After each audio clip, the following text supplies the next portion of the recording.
187 Cube Radio.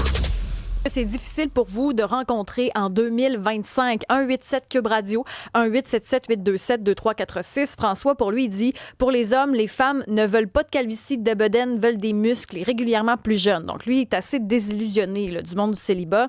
On me demande souvent pourquoi je suis encore célibataire. C'est William. C'est simplement que je ne trouve pas l'amour parce que je cherche pas. Si l'amour doit arriver, il arrivera, mais je ne cherche pas activement. Émile est avec nous, réalisateur. Émile, ça, c'est une phrase que tu as entendue souvent dans le documentaire Amour moderne que tu as réalisé. Oui, c'est intéressant parce que c'est des idées qu'on a quand on est célibataire puis qu'on peut-être on scroll sur les réseaux, on voit des conseils de gourous en ligne qui nous disent faut pas le chercher, ça va arriver quand tu t'y attends pas, commence en travaillant sur toi, lock-in sur toi pendant 6 mois puis on verra dans 6 mois. Moi, j'ai quand même de la difficulté avec ces trucs-là parce qu'en réalité, et en parlant avec des sexologues, l'amour, c'est pas passif, c'est pas un truc qui tombe dessus du jour au lendemain. Voici la relation amoureuse de tes rêves. Non, c'est un processus, c'est une quête.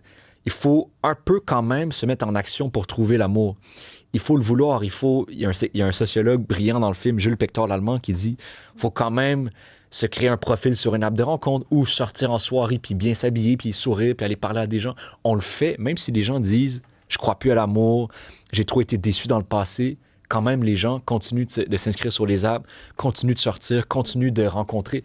Donc, il faut quand même être actif pour trouver l'amour. Il ne faut jamais l'oublier. De plus en plus de clubs aussi, là, des clubs de course. Il y en a qui rencontrent à l'épicerie. Jess, à la mise en ligne, qui dit moi, j'ai rencontré ma blonde sur Tinder.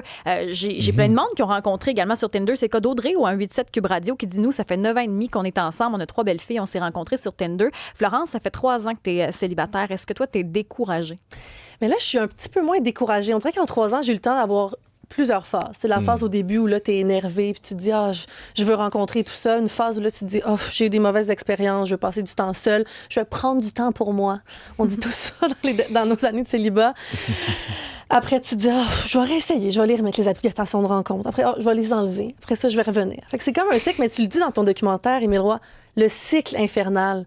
C'est vraiment ça. Oui, comment on s'en sort? Il y a une façon, au fait, de se sortir, Flo, t'as raison, des fameux patterns. Tu sais, souvent, on l'entend. Je tombe toujours sur le même genre de gars toxique ou je tombe toujours sur le même genre de femme folle. On l'entend beaucoup, mais toi, t'as décortiqué ça, puis c'est pour une raison bien simple. En fait, moi, je parle des scénarios. On a tendance à répéter toujours un peu le même scénario. Puis je dis, pourquoi on a tendance à répéter toujours le même pattern, le même schéma en amour? Bien, il faut savoir qu'en amour, il y a des théories d'attachement qui sont programmées, ancrées très profondément en nous. Et ça nous vient de notre enfance. C'est-à-dire que quand on est un jeune enfant, notre relation avec nos parents, notre mère notamment, va influencer notre manière de vivre l'attachement toute notre vie après, donc nos relations amoureuses après. Et ça, bien, c'est des mécanismes ancrés en nous. Et aujourd'hui, la théorie de l'attachement, c'est hyper solide, là. C'est très accepté en psychologie. Et en gros, il y a 4 grands groupes de gens. Et les gens qui nous écoutent, globalement, on tombe dans une de ces 4 catégories-là. Il y a anxieux, évitant, désorganisé et sécure. OK. Si on est anxieux, Si on est anxieux, on a besoin d'être beaucoup rassuré. On a besoin de beaucoup d'intimité avec la personne. On a souvent peur que la personne va nous quitter. On s'imagine les scénarios peut-être très rapidement. On est anxieux, on est très inquiet, on a besoin d'être rassuré beaucoup. Peur de l'abandon. Peur profonde de l'abandon, d'être abandonné, d'être seul. 2, évitant. Évitant, c'est la même racine, c'est ça qui est intéressant. On a aussi peur d'être abandonné, mais parce qu'on a peur d'être abandonné, dès qu'il y a de l'engagement avec quelqu'un, on va vouloir s'éloigner parce que ça nous fait peur, parce que ça nous donne le vertige de voir quelqu'un s'approche de moi, ça pourrait me faire mal plus tard, donc pour pas être abandonné, je m'éloigne moi-même, donc on s'éloigne. Fait qu'un évitant, là, c'est un indépendant qui minimise un peu les relations d'intimité. Minimise l'intimité, puis souvent même la communication va prendre beaucoup de temps à répondre, etc. OK, ceux qui niaisent la répondre aux textos, c'est les évitants. C'est les fameux évitants, exactement. 3, désorganisation. Désorganisé, c'est intéressant, c'est quelqu'un qui va passer d'un à l'autre, qui va un jour être plus anxieux, donc qui va avoir besoin d'intimité puis d'être rassuré, mais aussi quand il va avoir de l'engagement, ça va aussi lui faire peur, donc il va aussi s'éloigner comme un évitant. Donc c'est un peu le pire des deux mondes, malheureusement, pour les à peu près 10% de gens sont désorganisés. T'as le pire... Combien? À peu près 10% okay, des gens sont... Donc t'as le pire, t'es anxieux, t'as besoin d'être rassuré, mais t'es aussi de la difficulté avec l'engagement. Ce qui fait que des fois, certains profils, on a de la difficulté à comprendre les signaux. Voyons, il me texte full une journée, il me texte beaucoup une journée, il me texte pas le lendemain, j'attends une réponse, je suis en mode... La confusion de l'autre, là, Le c'est les chaud-froid, le fait Ouais. des mixed signals et tout ça, c'est beaucoup désorganisé. Ouais. Et 4, c'est le sécure. Sécure, c'est à peu près 50% des gens, la moitié sont sécures.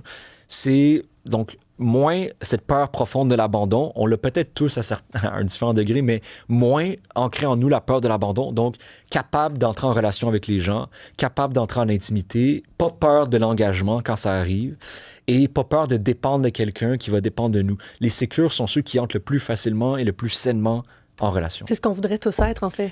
C'est un peu ce qu'on aimerait et ce qu'on devrait peut-être tous viser, c'est être sécure, ouais. Mais c'est qu'en comprenant finalement les 4 styles d'attachement, ça nous permet d'aller travailler là-dessus. En fait, il faut essayer de faire le travail d'identifier nos propres patterns parce que peut-être que parce qu'on est anxieux, par exemple, à peu près 20%, 25% des gens sont anxieux.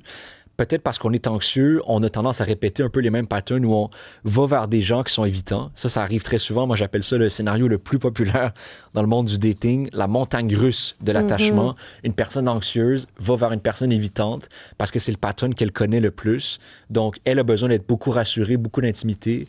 La personne évitante, elle, a peur de ça, va s'éloigner, ça crée un push-pull, chaud-froid, un grand suspense. Mais ça, c'est tellement vrai, je vous le confirme, en comprenant son style d'attachement, là, on peut vraiment comprendre pourquoi nos dernières relations n'ont pas marché. Moi, je suis évitante, beaucoup vraiment moins pire, là, parce que je travaille là-dessus, je lis un livre d'ailleurs sur les styles d'attachement. Je suis déterminée à le changer. Je suis vraiment déterminée à changer mon style d'attachement. C'est bien, t'en es très consciente. Vraiment. Puis j'ai compris, j'ai dit pourquoi ma dernière relation n'a pas fonctionné. T'sais, pourtant, c'était une super belle relation, mais j'étais pas bien là-dedans. Mais j'ai compris que mon ex-copain était, lui, très anxieux. Donc, je me sentais étouffée par la relation. Mais longtemps, j'ai pas compris pourquoi. J'étais pas capable d'embarquer dans cette relation-là, même si ça allait super bien, on se chicanait pas. C'est parce que moi, j'étais évitante, en fait, puis cette personne-là était anxieuse, donc m'envahissait constamment, avait besoin d'être rassurée. Plus tu l'évites, plus lui est anxieux. C'est ça. Quand on comprend ça, on comprend pourquoi nos dernières relations n'ont pas fonctionné, puis on peut espérer peut-être trouver quelqu'un qui va correspondre un peu plus à nos besoins, qui sont un style d'attachement qui fonctionne avec le nôtre. Florence, toi aussi, tu as découvert un groupe Facebook, le We Dating de Same Guys. Raconte-nous, c'est quoi ça? Oui, ça, c'est un groupe Facebook avec plusieurs milliers de femmes, mais des hommes aussi, qui sont sur les applications de rencontres et qui parfois vont écrire à un homme puis vont se dire, est-ce que je le trouve peut-être un peu bizarre, un peu louche, est-ce qu'il est correct ou je veux être rassurée avant d'aller à une première rencontre avec lui. Donc, vont mettre son visage dans ce groupe Facebook-là. Et je vous le dis, pour l'avoir essayé, je me suis dit, je vais faire le test. J'écrivais à un homme, puis j'ai dit à mes amis, je vais l'essayer. J'ai mis son visage sur Facebook Rencontre et j'ai dit, les filles, vous en pensez quoi de cette personne-là? Il veut qu'on se rencontre. Et j'ai eu des commentaires par dizaines de filles. Moi aussi, il m'écrit, il est bizarre. Je suis allée en date avec lui, un homme assez louche, il supprime ses profils, il se remet toujours sur les applications de rencontre. Donc, c'est vraiment un groupe Facebook, je trouve, qui image beaucoup le monde du dating actuel. Mais voyons, mais là, c'est comme on essaie de savoir si nos futures relations sont correctes, mais il y a beaucoup de gens beaucoup de femmes qui ont découvert qui étaient trompées avec ce groupe-là, donc qui est aussi utile. Mais je trouve que ça fait vraiment le mais ça en dit long sur à quel point les gens ont été déçus puis sont fatigués. Ouais. C'est que maintenant, avant même d'aller sur une première date, ils vont avoir besoin d'aller chercher des histoires sur tel gars que j'ai rencontré en ligne. Est-ce qu'il vous a déçu? Est-ce qu'il vous a... Donc, ces genres de groupes-là, pour moi, en dit long sur notre époque, l'époque dans laquelle on vit. On a besoin d'être rassuré avec les autres. On a besoin de se créer des groupes pour parler aux autres parce que c'est trop à vivre tout seul, peut-être. Ouais. Mais c'est parce que d'un côté, c'est vrai que si un prédateur, ça permet peut-être d'éviter de faire une rencontre malencontreuse. Mais d'un autre côté, on marchandise les photos qu'on met là. Puis d'un autre côté, moi, j'aimerais pas... Imagine, avoir une c'est date toi. que mes 15 autres dates de toute ma vie entière écrivent en commentaire à la personne, OK, il est comme ça, il est comme ça. Je pense qu'il y a une vie privée qui est correcte aussi à garder. Tout le monde pourrait donner des commentaires négatifs sur tout le monde. Là. Ben oui, exact. C'est pas nécessairement vrai à chaque fois, on se l'imagine, mais c'est vraiment, je trouve, le comble du monde du dating actuel, ce groupe-là, mais c'est par dizaines de milliers de personnes. Est-ce que toi, tu l'utilises encore? Non, j'ai fait un test une fois. Je me disais, ça va être utile pour peut-être en parler à la radio un jour, mais j'ai eu un peu peur, je vous l'avoue, parce que cet homme-là m'a écrit par la suite, puis me dit je sais que c'est toi qui m'as mis sur le groupe, mais pourtant, c'est fait de façon anonyme, puis il était pas content, puis j'ai fini par le bloquer par la suite, mais il était vraiment pas content, assez agressif. Donc, j'ai eu assez peur. Je pense pas que j'ai réutilisé ce groupe-là. Mais dans ce cas-ci, au fait, ça t'a aidé peut-être à avoir une mauvaise expérience. Ouais, il y a ça comme m'a aidé, les c'est deux certain, côtés de la mais- médaille. Il y a Marie qui dit au 187 Cube Radio, clairement, mon ex est dénoncé sur cette page-là. Donc, oui. Mais est-ce qu'on est encore capable aujourd'hui, en 2025, de rencontrer avec toutes ces hyper-connexions-là? C'est comme si on est déconnecté, on a de la difficulté à sortir des écrans. Puis on dirait que ça revient à chaque année, cette discussion-là. Mais est-ce qu'à la lumière de tes recherches, on est capable encore aujourd'hui de rencontrer sainement sans dénoncer tout le monde sur Facebook? C'est ça qui est beau et paradoxal dans l'amour, c'est qu'on a beau dire c'est plus difficile que jamais d'aimer, c'est trop difficile de rencontrer, on est tous fatigués, déçus. Il y a quand même peut-être autant, sinon plus, de relations amoureuses qui se créent à chaque jour, à chaque semaine, que jamais. Il y a encore des gens qui tombent amoureux. Moi, je suis tombé amoureux dernièrement, je suis dans une magnifique relation saine, mais ça a été en dehors des apps. Mais tout ça pour dire, oui, ça existe encore, l'amour. Puis moi, tous les gens finissaient leur témoignage. En fait, c'est fascinant, j'ai rencontré une trentaine de personnes. Tout le monde commençait en disant « J'y crois plus, j'étais trop déçu. Je pense que l'amour est mort. L'amour avec un grand A n'existe plus. » Puis tout le monde finissait leur témoignage en disant En pleurant. « En fait, non, j'ai espoir que ça va exister. Je sais que ça va arriver. Si j'y pense vraiment, je sais que ça va revenir, l'amour. » Puis même, c'était intéressant parce qu'on a fait une première du film, puis il y a des gens qui, j'avais filmé peut-être 3 mois avant avec ces gens-là, qui me disaient que l'amour était mort, qu'ils étaient célibataires. Puis il y a des gens qui sont arrivés à la première du film 3 mois plus tard, en couple ou en fréquentation, puis ils disaient « Ah, finalement, en fait, j'ai trouvé quelqu'un, puis c'est magnifique. » Donc, juste en 3 mois, ça avait changé déjà pour eux. Donc, oui, il y a de l'espoir. Il faut arrêter de chercher l'âme sœur aussi. Là. Tu sais, on dirait qu'on se met beaucoup de pression avec la Sa perfection. douce moitié, là. Ça, là... Ça, c'est tout un gros segment du film aussi, qui est un gros truc que je veux un peu débunker. En tout cas, je veux... L'âme sœur, c'est une théorie qui, je pense, peut faire beaucoup de mal à beaucoup de gens. Parce que on est beaucoup à avoir idéalisé, comme on disait, l'amour avec les grands récits de princesses, de trouver la personne qui va nous compléter. En fait, de voir l'amour comme un remède à la solitude, comme un remède, un antidote à tout ce qui nous manque au quotidien. Et donc, cette personne-là va arriver, va me sauver, va me délivrer de ma tour dans laquelle je suis enfermé. Voir l'amour comme ça, je pense que ça nous fait pas de bien à personne parce que cette personne-là, cette âme sœur qui nous complète, qui est comme un miroir rassurant, elle n'existe pas, elle existe dans notre tête, en fait.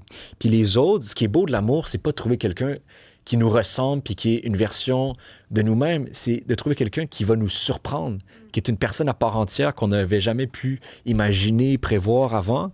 Puis, ben, on découvre cette personne-là, cette autre personne, et ça crée une nouvelle entité qui est un couple et c'est magnifique. Ça fait souvent que plusieurs tombent en amour avec des collègues de travail parce qu'au départ, le but, c'est pas de rencontrer, c'est de travailler. Puis là, il y a des filles d'affinités. Puis là, hop. Il y en a beaucoup qui se sont rencontrés comme ça. Est-ce que tu penses que cette fameuse quête d'amour-là est quand même, ça cache profondément notre peur d'être seule? T'sais, moi, souvent, je me dis, si tu me disais qu'à 28, 29 ans, j'allais rencontrer quelqu'un, je me sentirais pas, des fois, prise dans mes pensées en ce moment de « Ah, mais pourquoi je suis seule depuis 3 ans? » t'sais? Moi, je veux dire à tout le monde qui nous écoute, qui sont célibataires ou qui se sentent seuls ou quoi, que l'amour va arriver. Dans le sens, ce que tu viens de dire de si je pouvais savoir qu'à 28, 29 ans, j'allais rencontrer quelqu'un, je serais moins inquiet. J'aimerais que tout le monde se dise ça parce que c'est vrai. Vous allez rencontrer quelqu'un. Ça peut être dans 1 an, dans 2 ans. Et donc, profitez presque de ce moment-là. C'est intéressant, mais de voir profiter de ce moment avant la rencontre ou avant la prochaine relation dans votre vie pour accepter, se laisser, il y a le mot en anglais surrender à l'univers, à la vie et à ce qui va vous arriver. Vous allez grandir, vous allez apprendre, puis l'amour va arriver. De s'enlever cette pression-là du célibat ou de la solitude fait un grand bien. Il faut apprécier aussi, il faut apprendre à s'aimer soi-même. C'est facile à dire, hein, mais ça aussi, je pense que c'est une grande clé. En terminant au 187 Cube Radio, mon fils, 21 ans, est toujours rejeté à cause de sa grandeur. Il est 5 pieds 5, trop petit. Il n'y croit plus, complètement désillusionné. Il fait si pitié. Y a-t-il encore des filles qui aiment les petits? Oh, c'est les critères physiques, là. Ça n'a pas de bon sens, les listes d'épicerie. Hein. C'est sûr qu'il y en a, je vous garantis, les short kings, qui est une expression qui revient. Il y a des filles qui vont être là. Émile Roy, merci. Amour moderne disponible sur YouTube. Merci beaucoup de l'invitation. Merci Florence Lamoureux. Super segment. Si vous avez d'autres questions, d'ailleurs, on pourra y revenir. Hein. Émile n'est jamais très loin là, au 187 Cube Radio ou encore isabelle@cube.ca parce que ça génère énormément de textos. Au retour, chaque pas est une leçon de vie. Jean-Marc Généreux.